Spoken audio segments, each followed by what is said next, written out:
So, first of all, we saw that God wants us to put aside every malice, all guile, all hypocrisy, all envy, and all slander. और सबसे पहले हमने पहले वचन में देखा कि इसीलिए सब प्रकार का बैर भाव और छल और कपट और डाह और निंदा को दूर करें। So, when all is put away, how much should remain with us? Absolutely nothing. तो जब सब हमने हटा दिया तो हमारे पास कितना ये जो दुर्व्यवहार है हमारे पास रह जाएगा, कुछ भी नहीं रहेगा। So, God wants us to be cleansed completely and to forsake sin completely. तो परमेश्वर चाहते हैं कि हम पूरी तरह साफ हो जाए और सभी पाप से हम मुक्त हो जाए। And then, verse 2 says, as newborn babes, we'll be able to long for the pure milk of God's word. और फिर दूसरा वचन कहता है, नए जन्मे हुए बच्चों के समान निर्मल आत्मिक दूध की लालसा करो। So when there is not much longing for God's word, the possible reason can be that some of these things we read in verse 1, like malice or guile or hypocrisy or envy or slander, something can be remaining in our life. और अगर हमारे अंदर ऐसा वचन के लिए प्यास नहीं है तो इसका ये मतलब होगा कि हमारे अंदर या तो बैर भाव, जैसे कि पहले वचन में लिखा है, छल कपट डाह निंदा, इन सब में से बचा कुचा कुछ हमारे हृदय में अभी भी है। So when we really put everything away, there will be a tremendous longing for God's word. तो अगर हम हर प्रकार का ऐसे सब जो बुरी बातें हैं इन्हें हम हटा देंगे, तब हमारे अंदर वो प्यास पैदा Yeah. होगा। So then we start growing with respect to salvation. और फिर हम जो है प्रगति करने हम प्रगति करेंगे, आगे बढ़ेंगे हमारे उद्धार में। So salvation from the power of sin. और जो पाप का जो अधिकार है हमारे ऊपर, वो उसमें से हमें छुटकारा मिलेगा। In verse 3, we see that we can taste the love of God, the kindness of God. और तीसरे वचन में हम देखते हैं, यहाँ लिखा है कि प्रभु की कृपा का स्वाद चख लिया है। So it's not a matter of understanding. ये समझने की बात नहीं है। See, if we understand the love of God, it will not help us. अगर हम सिर्फ परमेश्वर के प्रेम को समझेंगे तो हमें इससे कोई मदद नहीं मिल सकेगा। Imagine we try to understand the taste of mango. I mean, that won't help us. We won't be able to understand much. अगर हम आम का जो स्वाद है उसको हम समझने का कोशिश करेंगे तो उससे हमें कोई फायदा नहीं होगा। But when we taste a mango, we know what it is. लेकिन जब हम उस आम को खाएंगे, उसके स्वाद को चखेंगे, तब हमें समझ में आएगा कि और हमारा कुछ उससे कोई लाभ होगा। In the same way, we have to taste the love of God, the kindness of God. तो इसी प्रकार हमें परमेश्वर का जो कृपा है और उनका जो प्रेम है उसे हमें चखना है।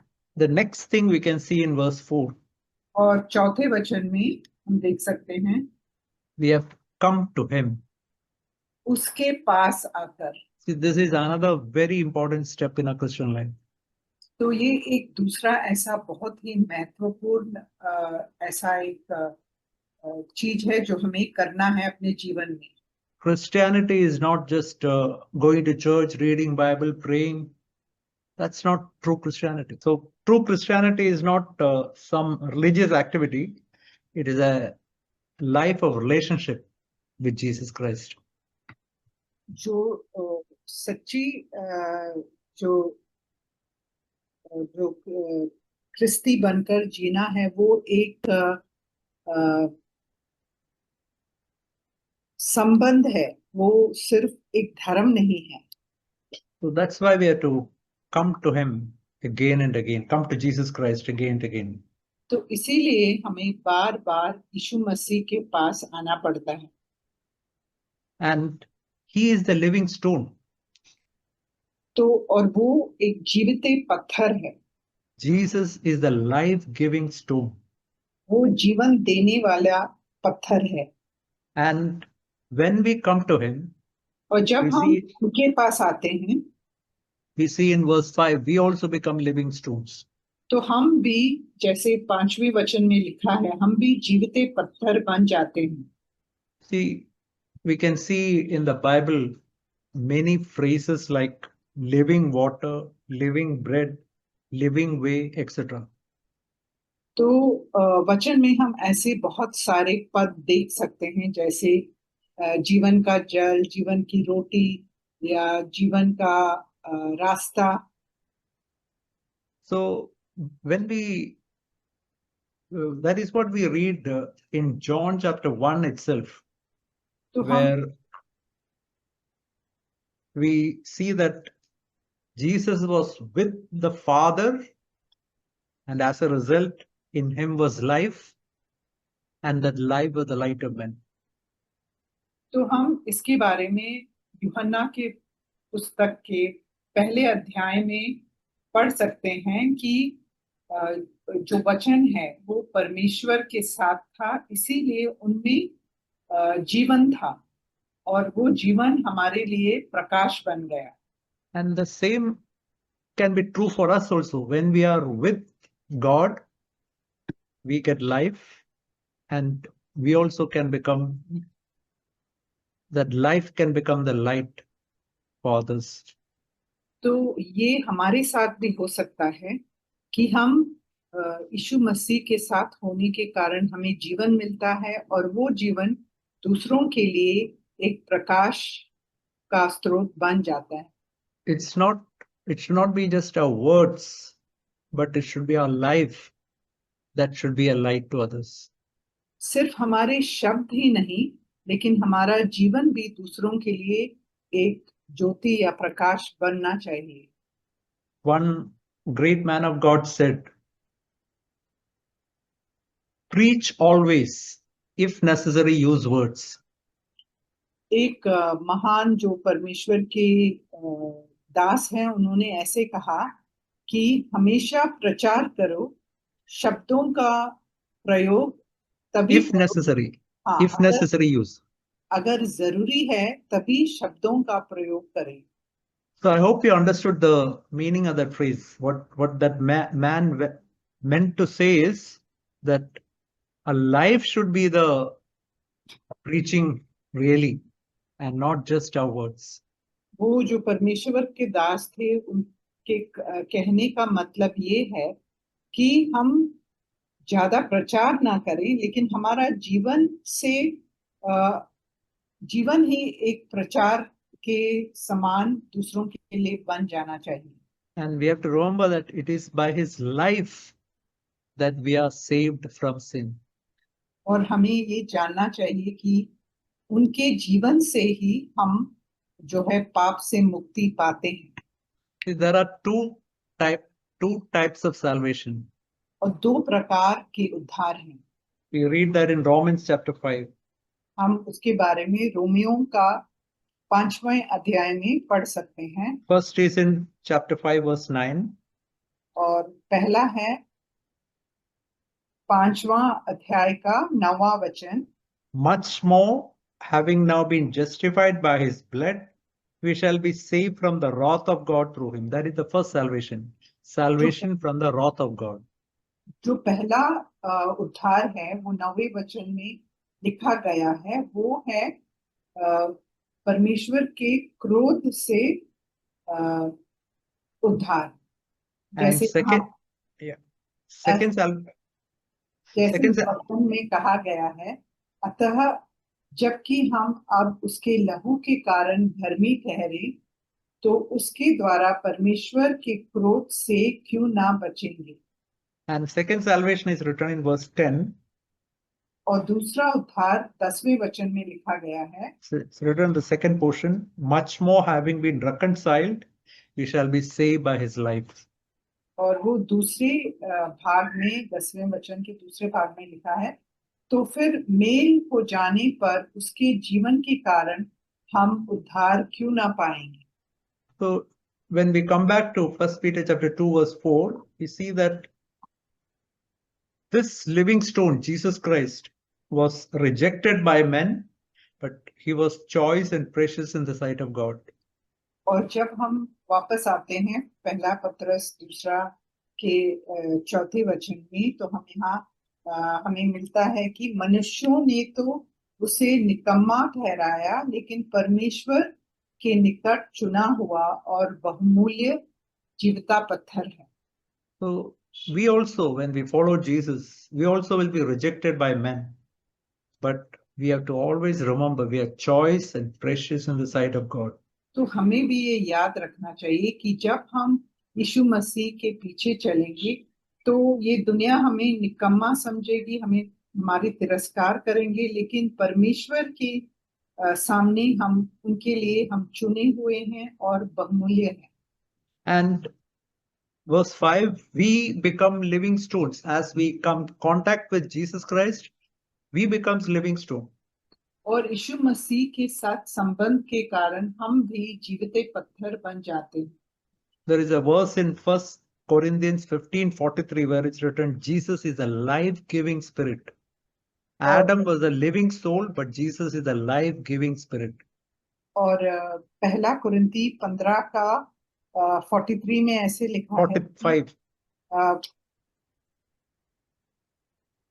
45 में ऐसे लिखा है कि यीशु मसीह जो है जीवन देने वाले आत्मा है। So when we come into contact with him, we become living stones.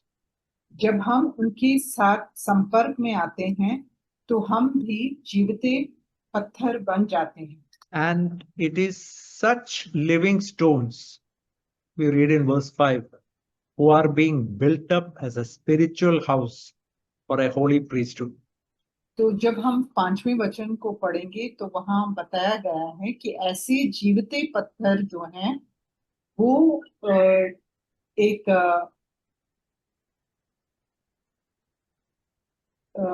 आत्मिक घर के रूप में बनाए जाते हैं। That is the greatest work God is doing in these last days. तो ये एक बहुत ही अद्भुत कार्य है जो परमेश्वर आज के दिनों में पूरा कर रहे हैं। That spiritual house can be in all types of Christian groups. Such people, such living stones can be in all types of Christian groups. तो ऐसे जो जीवित पत्थर हैं वो जो ऐसे जीवित पत्थर हैं वो किसी भी क्रिस्ती गुट में हम उन्हें पा सकते हैं। So they are being built up today. और वो इस प्रकार उनका निर्माण हो रहा है। And they are built up as a holy priesthood to Jesus Christ. और वो ऐसे एक पवित्र याजक के समान वो बनाए जा रहे हैं। So what is their duty is written here? To offer up spiritual sacrifices acceptable to God through Jesus Christ. और उनका जिम्मेदारी क्या है वो यहाँ लिखा गया है 5वें वचन में कि आत्मिक बलिदान चढ़ाने जो यीशु मसीह के द्वारा परमेश्वर को ग्राह्य है। So what are these spiritual sacrifices? तो ये आत्मिक बलिदान कौन से हैं? See, when we refer to some verses, we can see about the spiritual sacrifice that we have to undertake. We have to be engaged in. तो जब हम कुछ वचनों को देखेंगे तो हमें समझ में आएगा कि ऐसे जो आत्मिक बलिदान कौन से हैं जो उसमें हमें भाग लेना है। First of all, we can see in Hebrews chapter 13 verse 15. तो जो पहला जिम्मेदारी है वो हम Hebrews Hebrews 13, 15 and 16. इब्रानियों का 13 अध्याय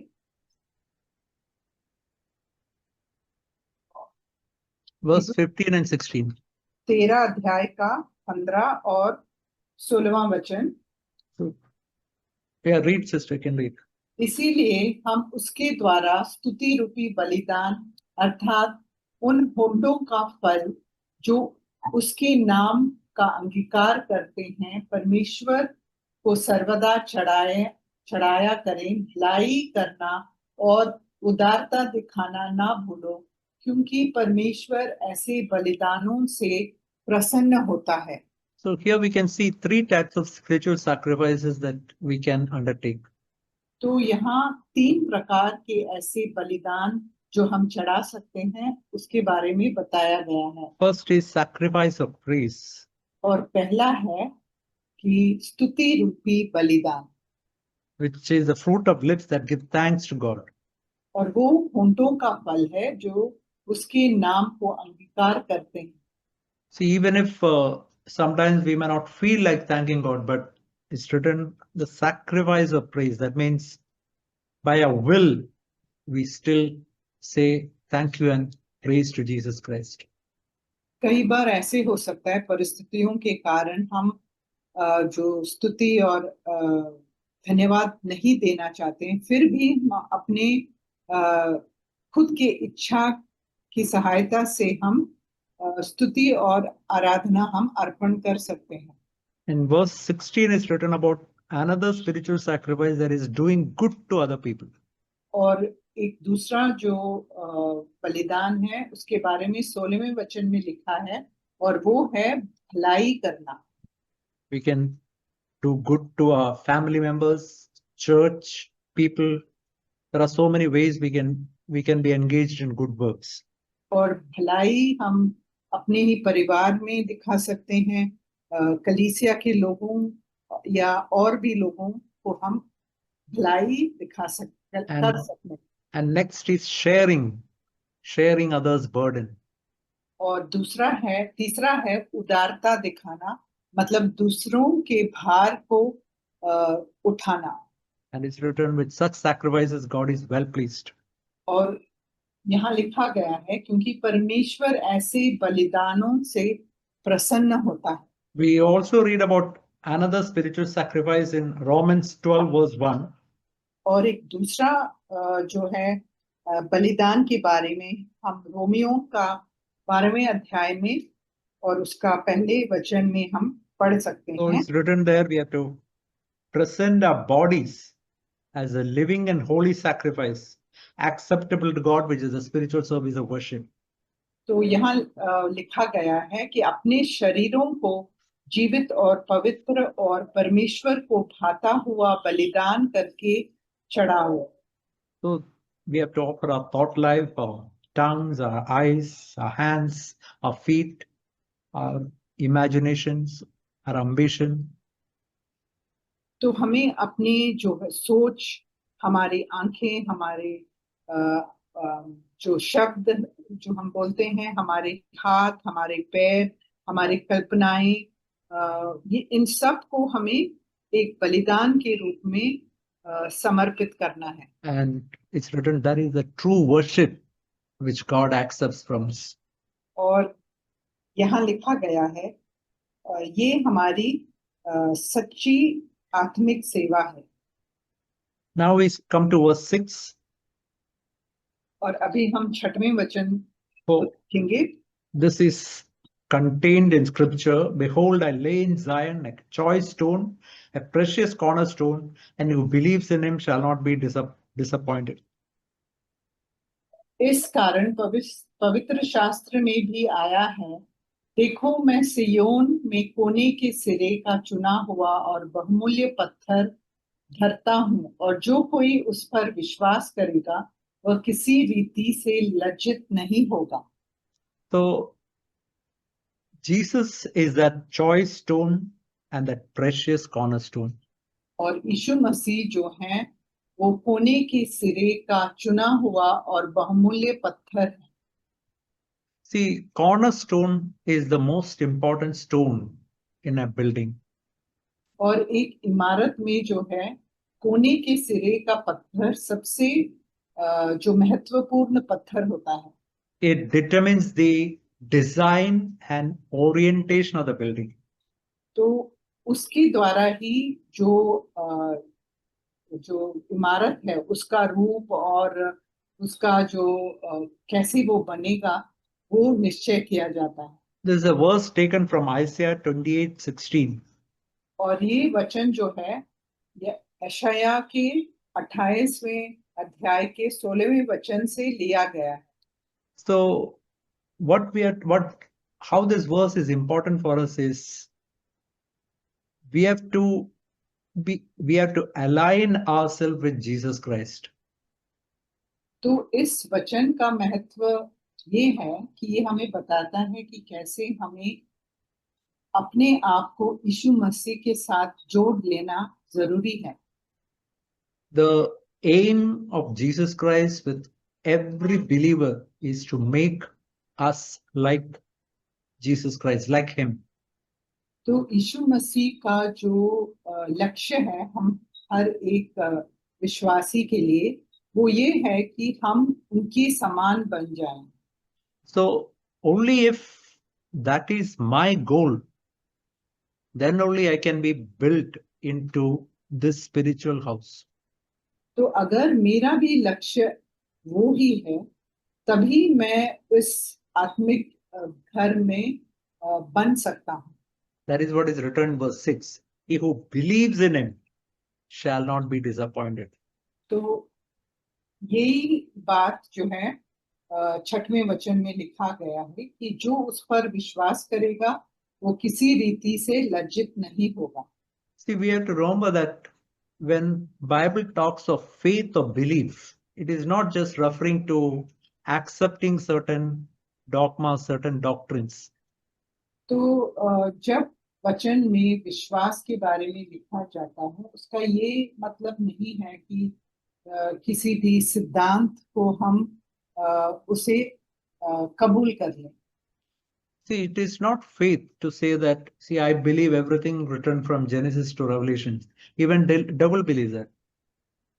तो विश्वास का ये मतलब नहीं है कि हम जो उत्पत्ति से प्रकाशित वाक्य तक जो लिखा है सब पर हम विश्वास करते हैं, ऐसे कहना विश्वास नहीं है क्योंकि शैतान भी इन सब बातों पर विश्वास करता है। Devil knows that everything written in it is true. क्योंकि शैतान भी जानता है कि जो भी वचन में लिखा गया है वो सत्य है। But true faith is a total commitment of ourselves to Jesus Christ. लेकिन जो सच्चा विश्वास है उसका अर्थ ये है कि हम अपने आप को पूरी तरह यीशु मसीह के हाथों में समर्पित करते हैं। See, the best example for that is think of a patient who has got a terrible disease. उसके लिए एक उदाहरण के रूप में एक जो रोगी है जो जिसे बहुत ही बुरी बीमारी है And he has heard of a doctor who has healed thousands of patients of the same disease.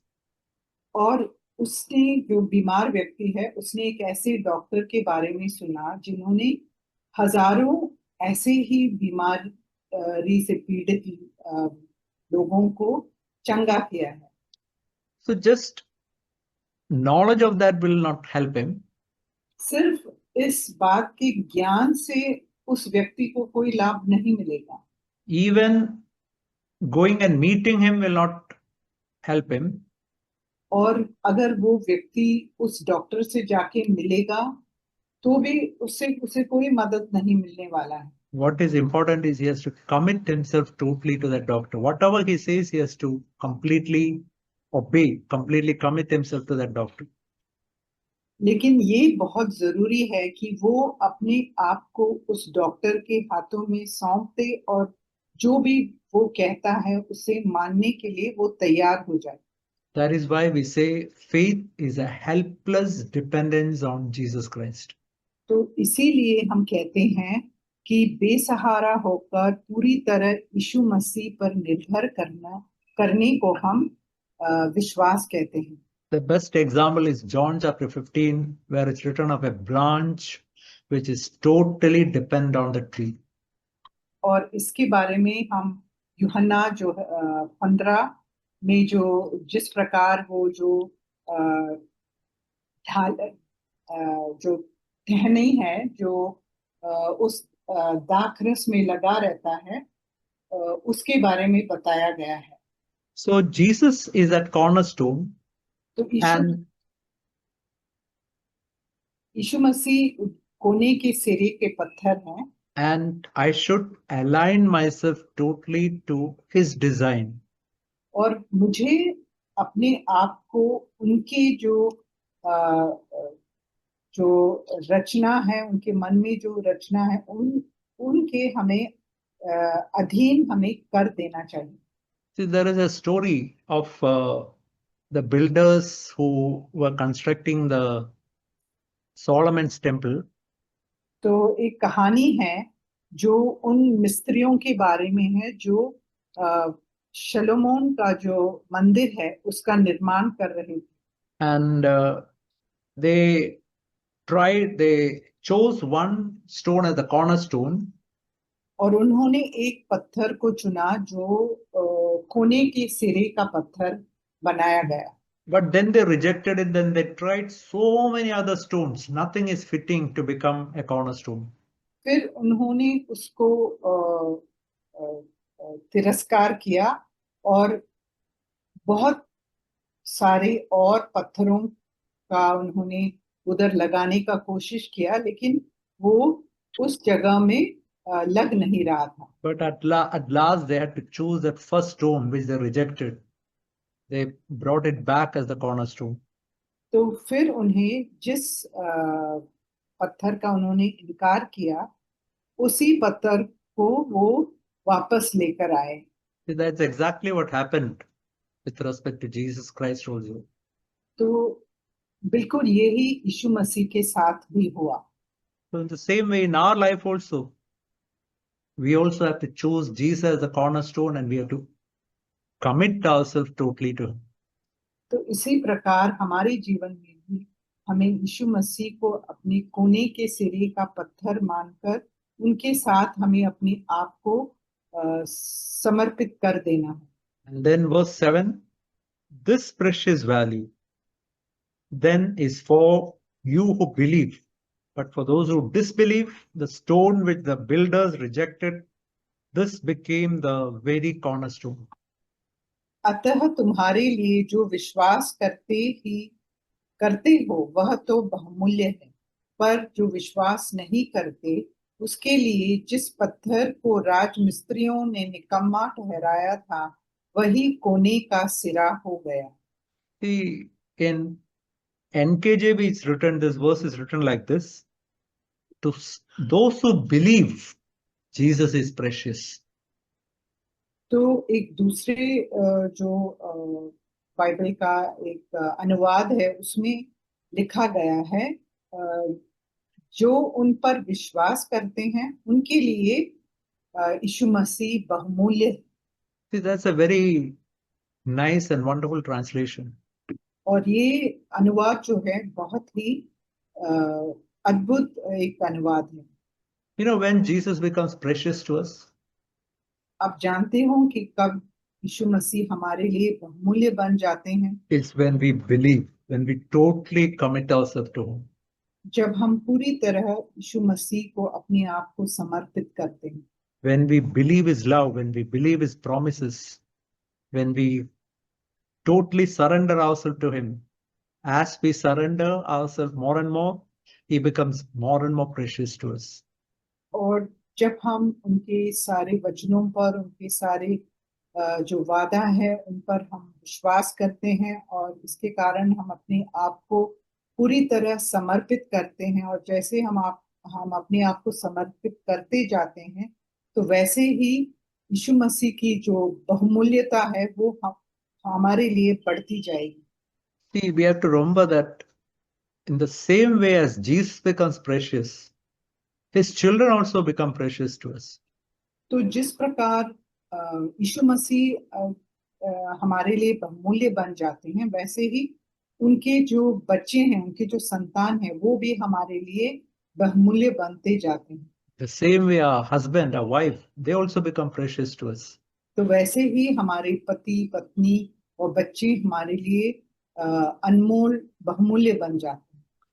Then it's written, but those who disbelieve, the same stone which the builders rejected, this has become the very cornerstone. And verse 8, a stone of stumbling and a rock of offense.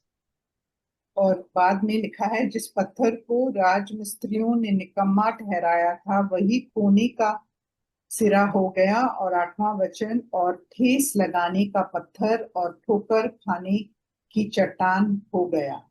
See, these are verses taken from Psalm 118 verse 22 and Isaiah chapter 8 verse 14. और ये जो वचन है वो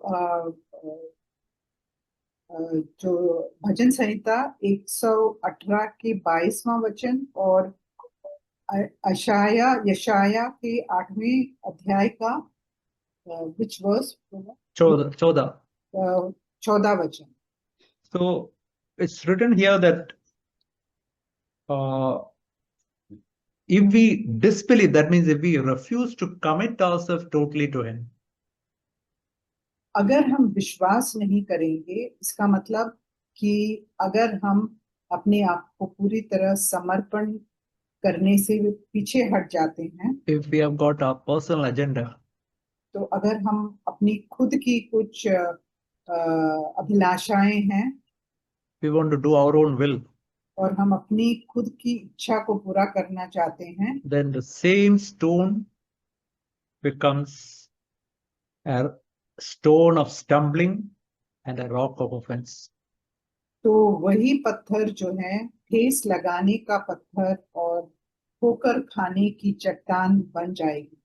So it all depends on whether we are believing or unbelieving, whether we are committing ourselves to him or we are not surrendering ourselves to him. तो ये सब बातें जो हैं किस बात पर निर्भर है? वो इस बात पर निर्भर है कि हम विश्वास करते हैं या विश्वास नहीं करते हैं, यीशु मसीह को अपने आप को समर्पित करते हैं या नहीं समर्पित करते हैं। See, there is a prophecy about Jesus which Simeon prophesied. He said, Jesus is appointed for the rise and fall of many in Israel. तो जो शिमयन ने एक जो भविष्य वक्ता उन्होंने बोली यीशु मसीह के बारे में, वो है कि बहुत लोगों का उत्थान और पतन जो है यीशु मसीह के कारण होगा। Either we can rise in faith to become more and more spiritual, or we can fall in unbelief to spiritual destruction. तो या तो हम उठ सकते हैं विश्वास में, और जिससे हम आगे बढ़ सकते हैं, या हम नीचे गिर सकते हैं और जिससे हमारा आत्मिक नाश होगा। See, think of those Pharisees who knew the word of God so well, but they did not commit themselves totally to Jesus. What happened? They just got destroyed. तो They were the आप one who crucified Jesus. तो आप उन फरीसियों के बारे में सोचें जो वचन को अच्छी तरह जानते थे, लेकिन उन्होंने अपने आप को यीशु मसीह के हाथों में उन्होंने सौंपा नहीं, लेकिन उन्होंने यीशु मसीह को क्रूस पर चढ़ाया और उनका नाश हो गया। See, think of people who are not like Peter, Andrew, James, John, who are not learned men, but they became disciples of Christ and they became apostles. They really went to spiritual heights. तो और इसके विपरीत में हम जो पतरस, यूहन्ना, याकूब, इन सब जो शिष्य हैं उनके बारे में सोच सकते हैं कि वो पढ़े लिखे तो नहीं थे, लेकिन उन्होंने यीशु पर विश्वास किया और वे ऐसे आत्मिक स्तर तक वो पहुंच गए, बहुत ऊंचाई तक वो पहुंच गए। My dear brothers and sisters, may I tell you that it's the faith that makes all the difference in our Christian life. जो हमारा विश्वास है वो ही हमारे जीवन में जो है एक फर्क लाता है। Once some people came and asked, "What shall we do that we may do the works that please you?" And the answer Jesus gave is, "This is the work that pleases God. You believe in Him. You have faith in Jesus Christ." एक बार कुछ लोग यीशु मसीह के पास आए और उनसे पूछा कि हम कैसे कार्य करें जिससे हम जो पिता को हम खुश कर सकें। तो यीशु मसीह ने कहा, तो ये कार्य है कि तुम्हें करना है और वो है मुझ पर विश्वास करना। He's not asking us to do some fantastic work for Him. He just asks us to completely believe, commit ourselves to Him. तो वो ये नहीं चाहते कि हम कुछ महान कार्य करें, वो ये चाहते हैं कि हम अपने आप को पूरी तरह विश्वास के साथ उनके हाथों में समर्पित करें। And it's written in verse 8, they stumble because they are disobedient to God's word, and to this doom they are appointed. और 8वें वचन में लिखा है कि क्योंकि वे तो वचन को ना मानकर ठोकर खाते हैं और इसी के लिए वे ठहराए भी गए थे। So there is a story of a person who was very, very discouraged. तो एक ऐसे व्यक्ति के बारे में जो बहुत ही निराश हो गया था And he was walking in the road.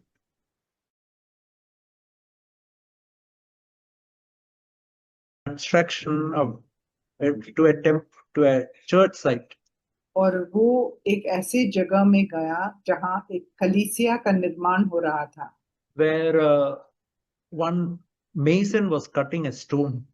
और एक मिस्त्री जो है वो पत्थर को काट रहा था। And he asked him, "What are you doing?" तो उसने उससे पूछा, तुम क्या कर रहे हो? And he pointed out to the top part of that chapel where there is a hole. And he said, "This stone is being prepared for that place." तो उसने जो है ऐसा एक ऊपर की तरफ इशारा किया और उस कलीसिया की जो ऊपरी भाग है वहां एक जो गड्ढा था, उसने बोला उस जगह के लिए ये तैयार किया जा रहा है। And that was the answer for all his problems. तो ये उस व्यक्ति के हर जो प्रश्न है उसका उत्तर बन गया। We are also chipped by God in many, many places so that we can be fitted into that great spiritual house Jesus is building today. तो हम भी इसी प्रकार से काटे और जाते हैं कि हम उस घर में आत्मिक घर का एक हिस्सा बन पाए। We also have got many types of attachment which Jesus is trying to chip away from our life. हमारे भी बहुत सारे ऐसे संबंध हैं जिसको प्रभु हमें उन बातों से छुड़ाना चाहते हैं। From money, from honor, from reputation, many types of attachments. और ऐसे जैसे पैसा और नाम और आदर और प्रशस्ति, इन सब बातों से प्रभु हमें दूर करना चाहते हैं। And the biggest question is here, am I completely committing ourselves to the chipping work of Jesus Christ? तो सबसे महत्वपूर्ण प्रश्न ये है कि क्या हम अपने आप को इस कार्य के लिए यीशु के हाथ में समर्पित कर रहे हैं। Verse 9 is written, "You are a chosen race, a royal priesthood, a holy nation, a people of God's own possession, that you may proclaim the excellencies of him who has called you out of darkness into his marvelous light. 9वां वचन, पर तुम एक चुना हुआ वंश और राजपदधारी, याजकों का समाज और पवित्र लोग और परमेश्वर की निज प्रजा हो, इसीलिए कि जिसने तुम्हें अंधकार में से अपनी अद्भुत ज्योति में बुलाया है, उसके गुण प्रकट करो. So these are the 4 titles given to Israel in the Old Testament. तो ये जो 4 पद हैं, ये पुरानी व्यवस्था में जो है इज़राइल को दिया गया था. We can see the portions in the Old Testament where it's written of this. और हम जो पुराने नियम में जो जहाँ ये वचन लिखे गए हैं उसको हम देखेंगे.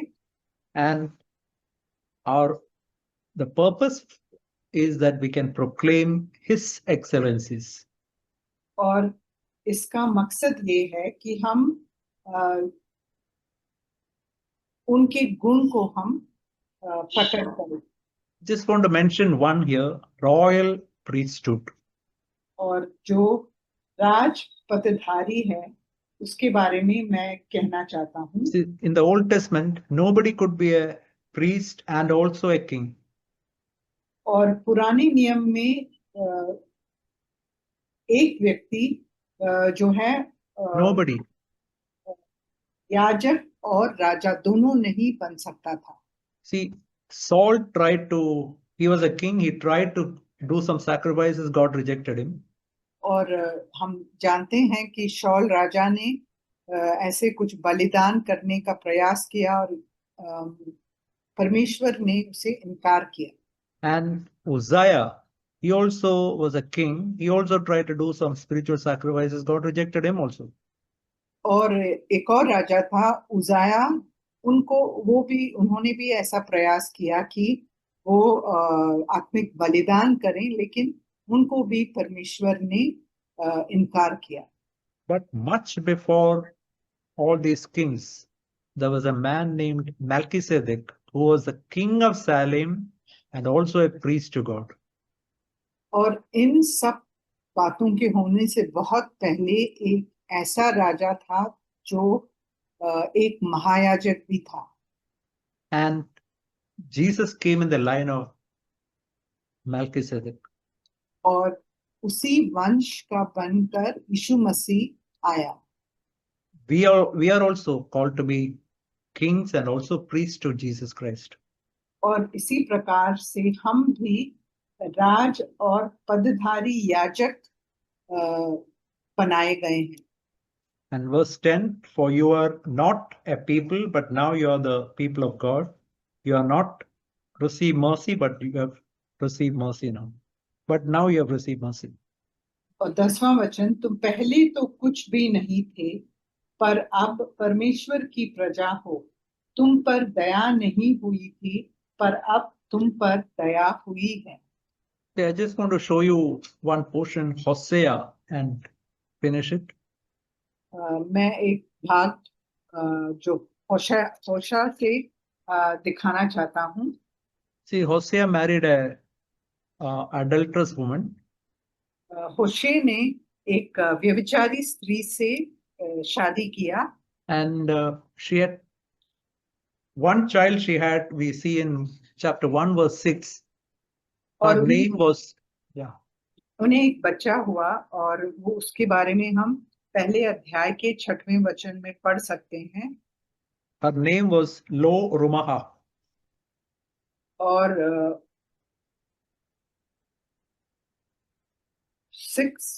1:6, chapter 1, verse 6. एक बेटी, उसका नाम लोलहामा रख. That means no longer I'll have compassion on the house of Israel.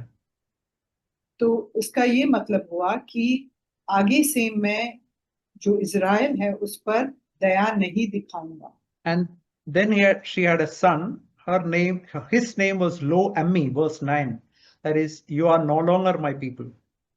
और उसके बाद 9वें वचन में हम देख सकते हैं कि उन्हें एक बेटा हुआ जिसका नाम लो अम्मी रखा, और इसका ये मतलब है कि तुम लोग मेरी प्रजा नहीं हो। Now, if we come to chapter 2, verse 1, is written, say to your brothers, Ammi. Ammi means opposite of that, my people. And to your sisters, Ruhama. That means she has obtained compassion. और इसके बाद दूसरे अध्याय के पहले वचन में हम पढ़ सकते हैं, यहाँ लिखा है, इसीलिए तुम लोग अपने भाइयों से अम्मी, अम्मी जो है वो लुआमी का विपरीत है, और उसका मतलब है कि तुम मेरी प्रजा हो, और अपने बहनों से रुहामा कहो, और ये भी लो रुहामा का विपरीत है, जिसका मतलब है कि तुम पर दया की जाएगी। So it's referring to the Gentiles, and that is what we have got today. We have got compassion, and we have become His people. तो ये जो है गैर यहूदियों को दर्शाता है, क्योंकि हमें अभी परमेश्वर का प्रजा माना जाता है, और हम उनके हमने उनकी दया पाई है। That is what is written in verse 10, that you are not my people, but now you are my people. You had not received mercy, now you have received mercy. तो यही बात 10वें वचन में लिखी गई है कि तुम पहले तो कुछ भी नहीं थे, पर आप परमेश्वर की प्रजा हो, तुम पर दया नहीं हुई थी, पर अब तुम पर दया हुई है। It's an amazing privilege that God has given us. तो एक बहुत ही अद्भुत सौभाग्य है जो परमेश्वर ने हमें दिया है। So we can stop here. Thank you, sister, for wonderful translation. Yeah, thank you, brother.